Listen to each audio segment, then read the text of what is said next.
Gimana cara bongkar tim digital marketing yang solid untuk menghasilkan sales tertinggi dan terbesar? Tonton video ini sampai selesai. Anda baru lulus kuliah dan ingin mahir digital marketing dalam sekejap?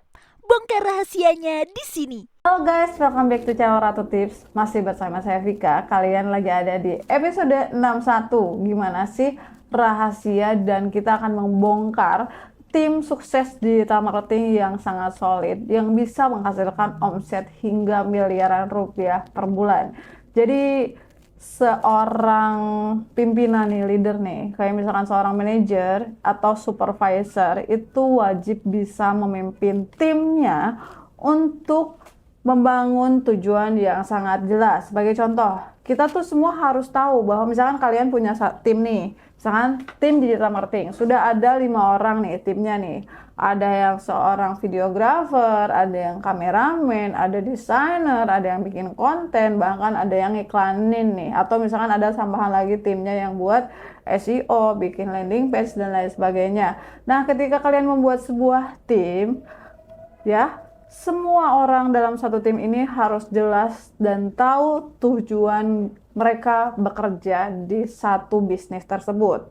Jadi kalau misalkan kalian nih udah bikin satu tim, kalian tuh tahu tujuannya tuh misalkan buat narik traffic dan juga sales. Jadi ketika ada sesuatu hal yang agak sedikit melenceng, kita bisa ngelurusin lagi. Sebagai contoh, ya, sebagai contoh kecil, misalkan kalian udah tahu bahwa tujuan kalian membangun Instagram, membangun TikTok adalah untuk traffic.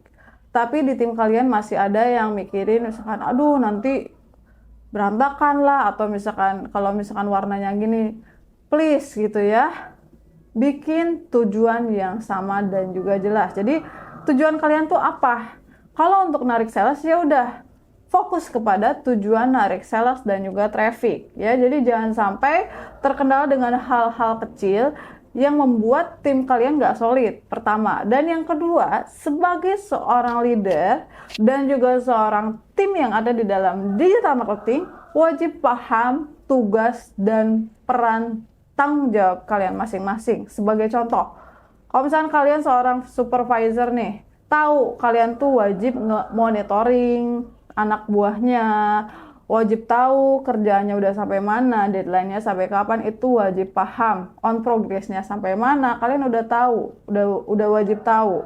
Atau misalnya sebagai seorang desainer, udah tahu nih, kita ada deadline di hari ini, beresin, ya. Tetap fokus kepada peran masing-masing, ya. Dan seorang leader pun itu wajib selanjutnya apa coba?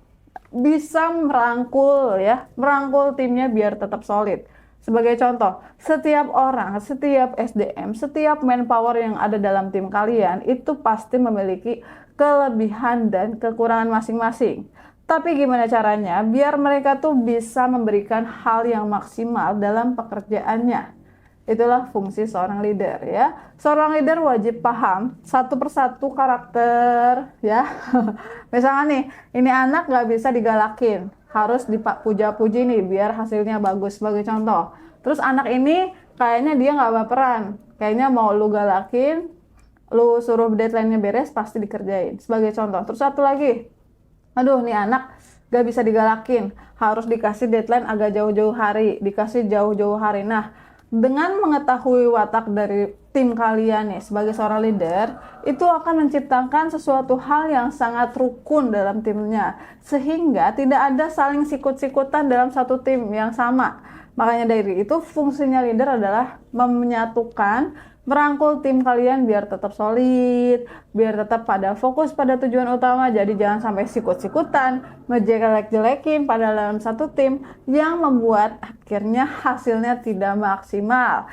Ketika fungsi leader sudah bisa kalian manfaatkan, kalian kuasain, kalian juga bisa merangkul tim yang solid, maka hasilnya akan sangat powerful.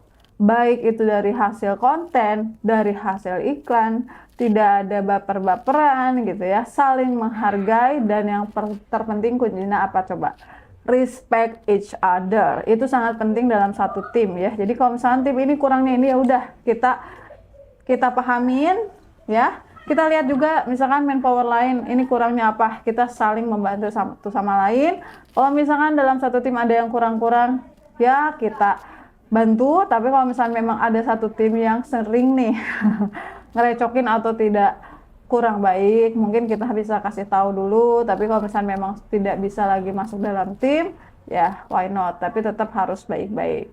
Jadi gitu, kunci keberhasilan itu adalah harus bisa memanage manusia. Makanya dari itu kenapa banyak banget yang dalam satu tim sering berantem, jadi akhirnya si tujuan yang utamanya bias alias malah nggak kepentingin, jadi nggak kepikirin, malah dia malah berantem aja, bikin konten nggak bener, situasi sudah panas, nggak kondusif, akhirnya hasilnya nggak maksimal. Jadi please, sebagai seorang leader atau sebagai seorang digital marketing, wajib mampu membimbing timnya untuk menjadi tim yang solid untuk menghasilkan sales dan traffic yang maksimal dan juga powerful. Oke, sekian bongkar rahasia mengenai digital marketing dengan membuat tim yang solid. Semoga bisa bermanfaat buat teman-teman juga di sana yang seorang leader, seorang supervisor atau manajer bisa membuat timnya selalu solid. Jadi jangan dibikin berantem ya. Dan si A dibikin konten, si B dibikin konten, berantemnya jangan kayak gitu please ya.